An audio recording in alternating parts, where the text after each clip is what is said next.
And hey everybody, welcome to the PokerSesh, live from Las Vegas. You can see in the background the beautiful city of Las Vegas.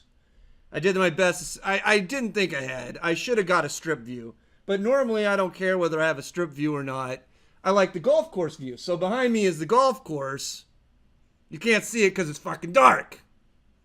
That's why I should have got the strip view. What's that sound in the background? Are you playing with chips?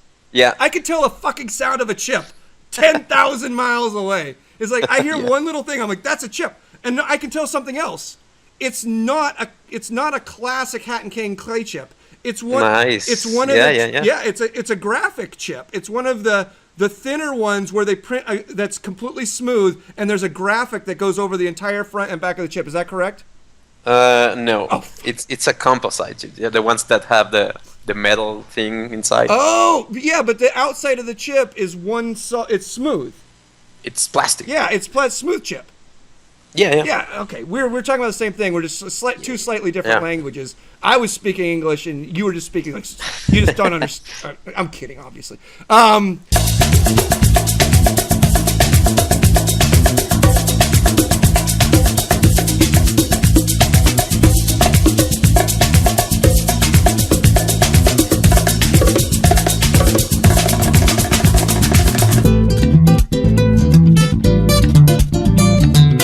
Hey, how are you? Oh, all right, Jorge. I'm always so worried when I call somebody that I won't hear them because sometimes the audio's weird or whatever. But you sound great. Well, you should probably make some kind of test before, I guess. Oh, come on, quit saying smart shit. You look scary in your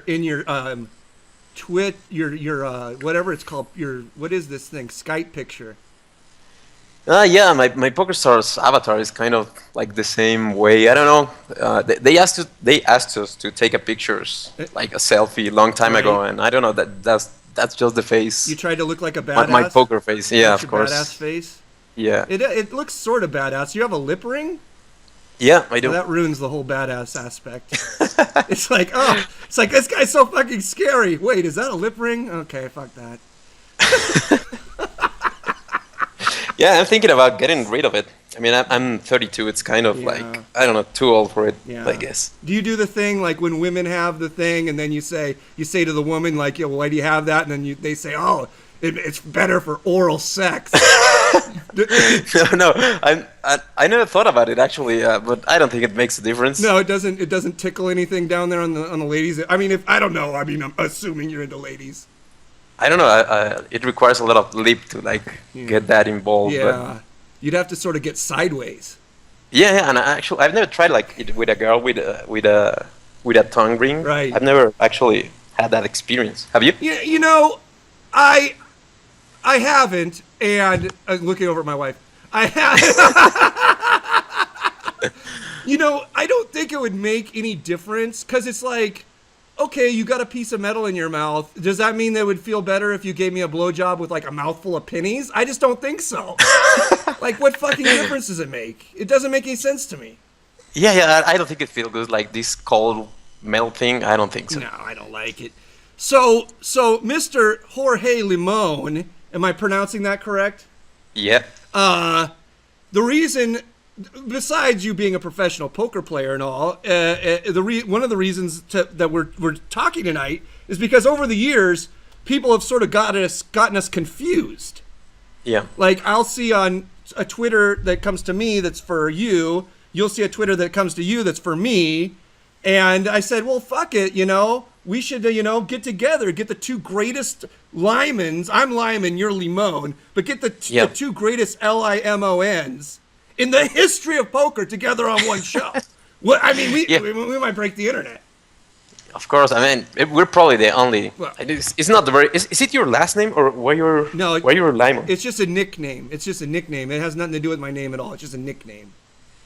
What's the story? It was actually. I mean, it's sort of a dumb story, but it's sort of a funny story. My brother, there's a movie called My Brother's Keeper, and one of the characters was named Lyman.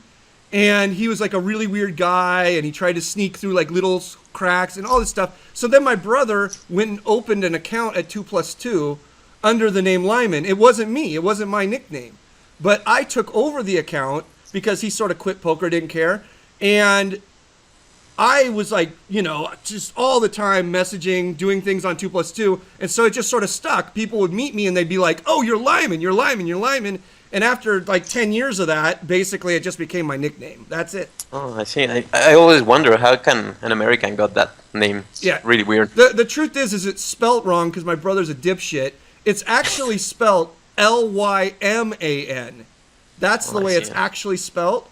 But he spelt it Limon, and so then it just stuck, and then everybody's like, oh, it's like a half lemon, half lime, it's like 7-Up. It's like, so fuck it, I'm stuck with it at this point because I've typed like 10,000 messages under that moniker and tweets and everything. So it just is what it is. That's my nickname now. Yeah, and actually, I think like it's different. Like Limon, and well, in Mexico, it's like the direct translation is it's Limon, like my last name. Right. But it's not the fruit that you think it is. I mean, what we call it's not lemon, it's lime. Oh. It's like kind of backwards. Do you get what I mean? Yeah. Like when I go to the Mexican grocery store in the United States and I get lemons, they say limon. Yeah. It's like so then what do they call limes? It's called lima. Oh, lima. Okay. Yeah, it's kind of, I guess it's backwards. It's the bigger one and kind of less sour. Well, most shit in Mexico is backwards. No, most shit in America. I'm kidding, my man. I'm kidding. So you want to get into your story here for a second? Because, I mean, you probably don't know shit about this podcast, but this podcast is mostly for like live poker players, but you're an online cash pro, right? Yeah. And you've been an online cash pro for, I mean, as far as I see your tweets and stuff, for many, many years, correct? Yeah, I'm not sure what year, maybe like 2008. No, probably before. Something like that. I don't know. Right. Something like that. And is this something common in Mexico, that people are online cash pros? No, not really. I mean, I started, we used to play a computer game called Starcraft. Mm-hmm. Elky, you know who Elky is? Yeah, I know who he is. He used to play, and I used to play with him, and everybody was talking about poker and whatnot many years ago, and I always thought it was kind of a scam. Right. But it is. Yeah, right. I guess. You were 100% right. Just kidding. So one day a guy just offered me to teach me poker in exchange for Spanish lessons, and that's how it started, like many years ago. That's original. So you're down there you play out of Mexico? Yeah. And are you like because we hear about these American guys that go down there to be like poker ballers, right? They like live in Rosarito, and they like all they do is like eat lobster and fuck cheap hookers, and everybody's like, oh god, they're living the dream. Is that what you do, or you like have a normal life? No, I have a normal life. I live in like a central city, right. So it's not like most of these guys go usually to Playa del Carmen or Rosarito, as you said. Right. So those are obviously like tourism spots. Right. So that's where you can get all that stuff, which I guess is true. Like they're living a really good life because usually, obviously, because of the exchange rate, they win a lot of money. So they make it's probably like 3 or 4 times what you would actually buy in the States, what you can get in Mexico. But when you see these like douchey Americans come down there, they all just like got a backpack and they're all just like cruising around, like just like eating lobster all day long and screwing cheap. Or do you just like say, "Oh, get the fuck out of our country"? No, not really. I mean, that's how the region gets a lot of money. They probably love them. Oh, they love them. Oh, okay. Yeah, I guess. All right, I like it. Now, see, I was afraid that they would throw me out of the country. So now that I hear that you might love me, I might go down there. You should. I've been to Mexico a lot. I actually used to own a business in Mexico, in Tijuana. Oh, really? Long time ago. It was a disaster. We did collections. We collected money in America from people who spoke Spanish in America. This is a dumb story again, but it was cheaper for us to just run the business out of Mexico because all the employees spoke Spanish anyway. But collections? What do you mean collections? They collected money from people who spoke Spanish in America, who had gotten credit lines and then didn't pay. That's a weird It business. was weird, but it's a good business. I mean, you make a lot of money in the business. It's sort of a turnkey type thing, but yeah, I got over it. You had to go down, and Mexico is a very strange place. We had to grease a lot of palms, and Yeah. we had to do a lot of like under the table nonsense, and I had to travel down there. And Tijuana was very dangerous then, because this is like 15 years ago. It is a long time ago. So Tijuana was very dangerous. Now I think Tijuana is sort of okay. That's what I hear. Yeah, it is. It is.